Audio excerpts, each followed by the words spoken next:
तर गेल्या 6-7 दशकामध्ये महाराष्ट्राच्या राजकारणात अनेक भूकंप आले. काही छोटे, काही मोठे घोटाळे झाले.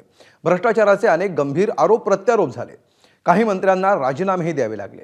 त्यातला सर्वात मोठा कथित घोटाळा म्हणजे 70,000 कोटींचा सिंचन घोटाळा. 2012 साली काँग्रेसनं आपल्या मित्रपक्षाचा हा घोटाळा समोर आणला, तर भाजपनं त्याविरोधात रान उठवलं. त्यांच्या निशाण्यावर होते अजित पवार. त्याच अजित पवारांनी भाजपच्या आरोपांची परतफेड केली आहे. 1995च्या भाजप शिवसेना युती सरकारमध्ये सुद्धा सिंचन घोटाळा झाला होता, असा आरोप दादांनी तब्बल 30 वर्षांनी केलाय. पाहूया काय प्रकरण आहे.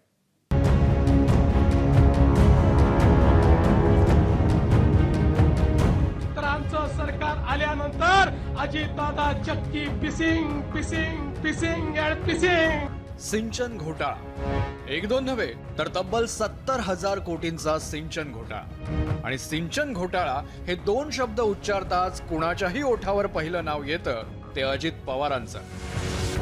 कारण गेली 12 ते 15 वर्ष भाजप आणि शिवसेनेनं सिंचन घोटाळ्यावरून अजित पवारांना नेहमीच आरोपीच्या पिंजऱ्यात उभं करण्याचा प्रयत्न केलाय. मात्र महापालिका निवडणुकांसाठी एक दिवस उरलेला असताना अजित पवारांनी सिंचन घोटाळ्यावरून चक्क भाजपवर आरोपांचं आसूड ओढलंय. 1995 साली भाजप शिवसेना सरकार पहिल्यांदा सत्तेत आलं तेव्हा पुरंदर उपसा सिंचन योजनेत मोठा घोटाळा झाला होता, असा आरोप अजित पवारांनी केला. योजनेचा खर्च 100 कोटींनी वाढवून तो पक्षासाठी निवडणूक निधी म्हणून देण्यासाठी अधिकाऱ्यांवर दबाव टाकल्याचा आरोप अजित पवारांनी केला होता. महाराष्ट्र कृष्णा खोरे महामंडळ माझ्याकडे दिलेलं होतं. तुम्हाला अजूनही मी रेकॉर्ड दाखवीन, फाईल काही केलेलं नाही. त्यात पुरंदर उपसा सिंचन योजना ही 330 कोटी रुपयाची झालेली होती. मी आल्यावर ती रद्द केली. पुन्हा त्याच्याबद्दल काही अधिकाऱ्यांनी सांगितलं, दादा ह्याच्यात गडबड आहे. नंतर अधिकाऱ्याला विचारलं, अरे 110 कोटी रुपये कसे काय वाढले? ते म्हणले, आम्हाला सांगण्यात आलं की आम्हाला पार्टी फंड पाहिजे म्हणून त्याच्यात 100 कोटी वाढवण्यात आले. त्या रिटायर झालेल्या अधिकाऱ्यांनी सांगितलं की आमच्याही लोकांनी 10 कोटी वाढवले, असे 110 कोटी वाढवले. अजूनही ती फाईल 330 कोटीची मान्यता दिली होती का नव्हती ती दाखवी. वास्तविक ते काढलं असतं तर अक्षरशः हाहाकार माजला असता, कारण सेक पुरावे होते. 30 वर्षांपूर्वीच्या फाईलची आठवण काढत अजितदादांनी भाजपवर वार केले. अजितदादांच्या आरोपांमुळे विरोधकांना आयती संधी मिळाली. काँग्रेसनं महायुती सरकारवर यावरून सडकून टीका केली. वाटतं की अजित पवार असेल, भाजप असेल की एकनाथ शिंदे असतील, ही निराकुस्ती जी आहे, जे जनतेचं मनोरंजन करण्यासाठी आणि निवडणुका जिंकण्यासाठी महानगरपालिकेच्या जी निराकुस्ती चाललेली आहे ती थांबवली पाहिजे. मग ते भ्रष्टाचारी आहेत तर मग अजित पवार काय राहतो? अजित पवार भ्रष्टाचारी आहे तर फडणवीस सांगत होते की चक्की पिसिंग चक्की पिसिंग, मी त्याच्या मांडीला मांडी लावून बसणार नाही, कधी असं होऊ शकत नाही. हे जे काय तमाशा महाराष्ट्राच्या राजकारणाचा, शाहू फुले आंबेडकरांच्या महाराष्ट्राचा करून ठेवलेला आहे, हा थांबवला पाहिजे. भारतीय जनता पक्षाला पैसे वाटल्याशिवाय मतदानच करू शकत नाही. चंद्रपूर शहरामध्ये सुद्धा कालपासून त्यांचे अनेक आमदार इथे उतरलेत, प्रभागाप्रभागाने बसवलेत आणि त्यांच्या माध्यमातून प्रचंड पैशाचं वाटप सुरू झालेलं आहे. मुंबईमध्ये तर 3-3 हजाराचे पाकिट वाटताना ज्या घरात पाकिट पडलं त्या महिलेनेच ते तिथं उघड केलं. म्हणजे भाजपाला पैसे वाटत असताना हा निवडणूक आयोग काय करतोय इतका खुलेआम? कुठे आहे याची यंत्रणा? निवडणूक आयोगाची यंत्रणा कुठे आहे? हे काय गुलाम झाले आहेत काय भारतीय जनता पक्षाचे? अजित पवारांनी साधारण 30 वर्षांपूर्वीच्या ज्या कथित सिंचन घोटाळ्याचा उल्लेख केला त्यावेळी युती सरकारमध्ये महादेवराव शिवणकर पाटबंधारे मंत्री होते. आरोपांमुळे त्यांना राजीनामा द्यावा लागला आणि एकनाथ खडसेंकडे हे खातं देण्यात आले. खडसेंनी अजितदादांचे सगळे आरोप उडवून लावले आणि 30 वर्षानंतर दादांना त्या फाईलची आठवण झाली याबद्दल आश्चर्य व्यक्त केलं. 200 कोटीवर 100 कोटी वाढवणं म्हणजे दीडपट त्याची किंमत वाढवणं मला वाटतं की न पटणारा विषय आहे. तरीही अजितदादा म्हणत आहेत की या संदर्भामध्ये माझ्याकडे फाईल आहे आणि फाईल जर उघडली असती तर हाहाकार माजला असता.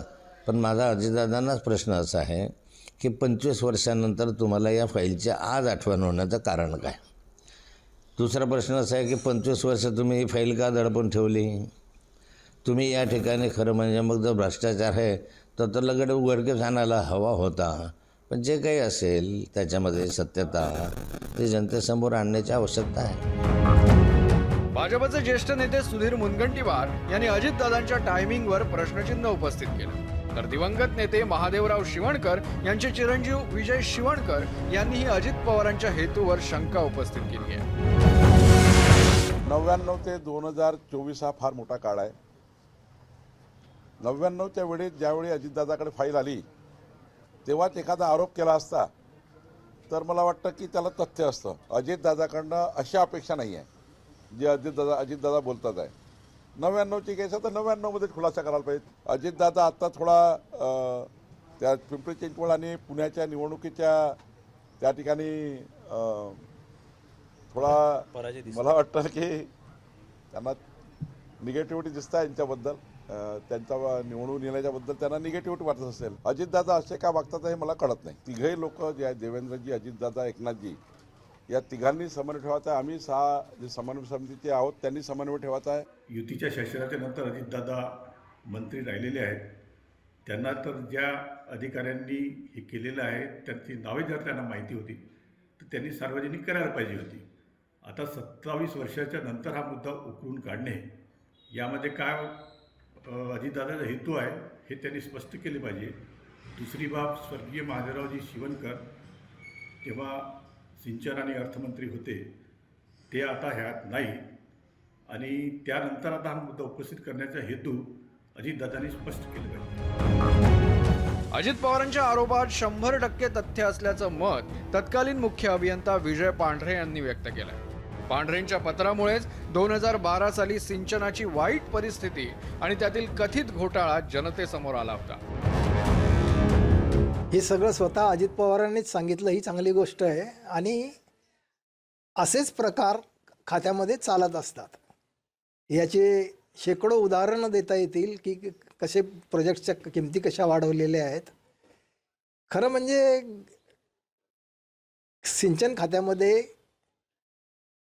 एस्टिमेट बनवतानाच अशा प्रचंड चुका केलेल्या असतात आणि मग त्याच्यावर वाटेल तशा किमतीनंतर वाढवल्या जातात. काँग्रेस सोबत सत्तेत सरकारमध्ये सोबत असताना कथित सिंचन घोटाळा बाहेर आला.